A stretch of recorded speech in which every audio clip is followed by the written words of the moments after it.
किसी धर्म का नहीं है बल्कि मानवता का है। तो मतलब भगवान का कोई अस्तित्व नहीं? हवे हूँ शू कहूँ। मेरे पापा के बारे में पूछते तो मैं बता देता, उनकी डेथ हो चुकी है। जिसे कभी देखा ही नहीं तो मैं कैसे कह दूं कि वो फैक्ट है या फिक्शन। वो तो इंश्योरेंस वालों ने बताया कि भगवान धरती पर आए और मेरी दुकान तोड़ गए, इसीलिए ईश्वर को बुलाया मैंने। तू तो खुद नास्तिक है, तेरा क्या भला होगा? जा करम जले। गला सूख गया होगा, चुसो। आपको एक बार भी नहीं लगा कि भगवान पर केस करना गलत है? तो क्या उनसे लड़ता? एक जिम्मेदार नागरिक होने के नाते लीगल रास्ता अपनाया। इंसान गलती करे तो हम उस पर केस करते हैं, लेकिन जब भगवान का नंबर आता है तो हम सबकी हवा टाइट हो जाती है। कुछ भी मतलब इंसान और भगवान एक ही हैं? क्यों नहीं?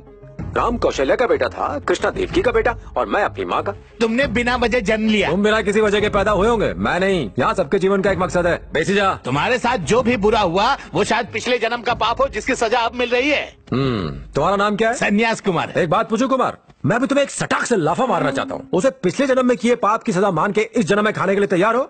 चुपचाप बैठ जा भाई, इनके पास हर सवाल का जवाब है। ये महापापी मानव जाति को संकट में डालेगा। इस जन्म में तो कुछ करेंगे नहीं और अगले जन्म में सुपरमैन बनने की बातें कर रहे हैं। इनकी बातों में कोई तालमेल ही नहीं। एक कहता है कि इस जन्म के पाप की सजा आपको इसी जन्म में मिलती है और दूसरा कहता है कि अगर इस जन्म में पाप करोगे तो अगले जन्म में सजा मिलेगी। एक फिलॉसफी और है, वो तुम्हें नर्क ले जाएंगे। वहाँ एक मेन्यू कार्ड छपा होता है जिसमें एक तंदूर में जलने का ऑप्शन है, दूसरा खौलते तेल में तलने का ऑप्शन है या कांटों की सेज पर लिटाने का ऑप्शन है। ये सब क्या है? हम इंसान हैं या तंदूरी चिकन?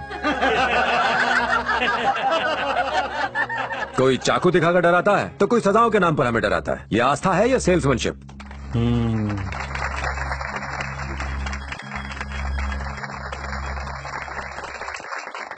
गोपाल जी कहते हैं जो भी होता है उसके पीछे दैविक शक्ति होती है। अच्छा, तुमने वो दैविक शक्ति देखी है या फिर किसी और ने उसे देखा है? बहुत से चमत्कारी बाबाओं को आपने हवा में से पत्थर पैदा करते देखा होगा। अगली दफा उन्हें हवा में से तरबूज लाने के लिए कहना। जब वो ये नहीं कर पाएगा तब बैठ के सोचना। नेक्स्ट जनरेशन को क्लैरिटी चाहिए, कंफ्यूजन नहीं। हाँ, ये बिल्कुल सही कह रहा है। Exactly. सही कह रहा है बिल्कुल। ये गोपाल भाई लॉजिक बहुत अच्छे देते हैं। आप छा गए गोपाल भाई, आपके नाम का नारियल फोड़ूंगा। सौ गांडा छे। अभी लॉजिक पर इतना बड़ा लेक्चर दिया। हर मन्नत का रेट लगाते। क्रिकेट बैटिंग में 1 करोड़ जीतने पर 1 लाख का चढ़ावा, 3 पत्ती में जीतने के लिए 100 की हरी पत्ती चढ़ाने का प्रॉमिस। काम सारे पाप के करते लेकिन उसमें भगवान का सपोर्ट चाहिए। ईश्वर से कहते मेरा काम करवा दो, मैं अपना सिर मुंडवा लूंगा। खुद को प्रॉफिट, उनको बाल। अजीब सौदा है ये। हम तुम्हारी बात से सहमत है, पर हमारी संस्कृति, धर्म और परंपराएं उन्हें भी तो निभाना पड़ता है। साची बात है मोटा भाई। आपकी कोई बेटी है? एक बेटी है। उसकी शादी हो गई? अभी तक नहीं। एक बात पूछो उसे, अदरवाइज मत लेना। कल को उसकी शादी हो जाए और उसका पति किसी कारण से मर जाए तो क्या पति की बॉडी के साथ उसे भी जला देंगे? सती होना तो पुण्य है, हमारी परंपरा है। किसी जमाने में हमारे देश का धर्म था, अब उसे क्यों फॉलो नहीं करते? वक्त के साथ हमें अपनी सोच भी बदलनी चाहिए। तो बताइए आपके हिसाब से धर्म क्या है?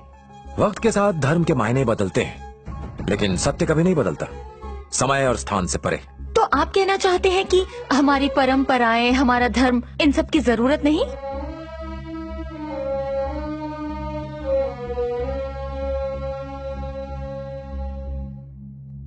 आज जिस तरह लोग धर्म को अंधे होकर फॉलो कर रहे हैं, वो एक दूसरे के दुश्मन बन गए। इससे हम अपने कर्तव्यों से विमुख हो जाते हैं और हथियार उठाने को मजबूर होते हैं। एक बात दावे से कहता हूं, इंसान एक पत्थर को भगवान बना सकता है, लेकिन अगर भगवान है तो हर इंसान को इंसान बनाकर दिखाए।